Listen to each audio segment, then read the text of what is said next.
happens if you wake up in the morning and you understand the state of the world as it is right now? What could that data enable? How could people make smarter decisions? How could, for example, a farmer get better yield on his or her crops? How could somebody help disaster response? How can we use satellites to help humanity? That, in many ways, was the underlying thesis of doing Planet Labs, was to get data into the hands of people that could enable us to make smarter responses to that. Planet Labs set out with the mission to photograph the entire Earth every day. And they thought, how are we going to do this? They said, let's build our own satellite. Commercial imaging satellites, they're very large. They are very expensive. We took a different approach. By making them really small, we can launch lots of them, and by launching lots of them, we can cover this, to get to this mission of imaging the whole Earth every day. If we can do that, then we can literally change the way that we see the world. And they called it the Dove. It's about the size of a loaf of bread. Our doves are basically mainly a big camera with a telescope looking down to take pictures of the Earth.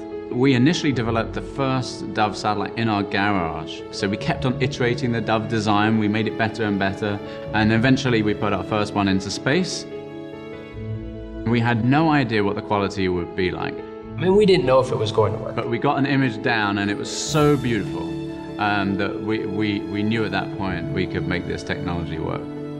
Wow, we can really do this, and we can achieve this mission, which is something that is really needed for us to understand global change.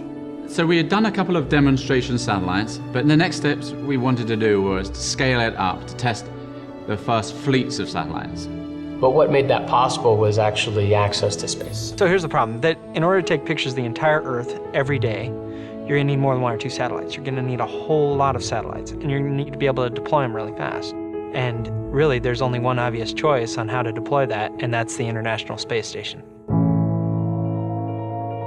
There was no other platform in the world in order to get access to space of that fashion in that time period than the International Space Station. NanoRacks is our key partner with NASA. At NanoRacks, we understood Planet Labs' vision, and we knew that we could help.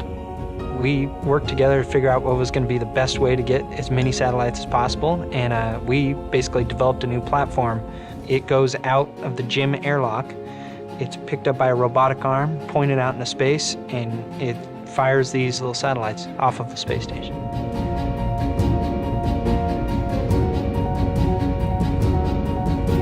They were able to secure 28 of our satellites to be launched from the International Space Station, and that was known as Flock 1, our first constellation. This opened up the whole world to satellite developers, people that could put things into orbit fast.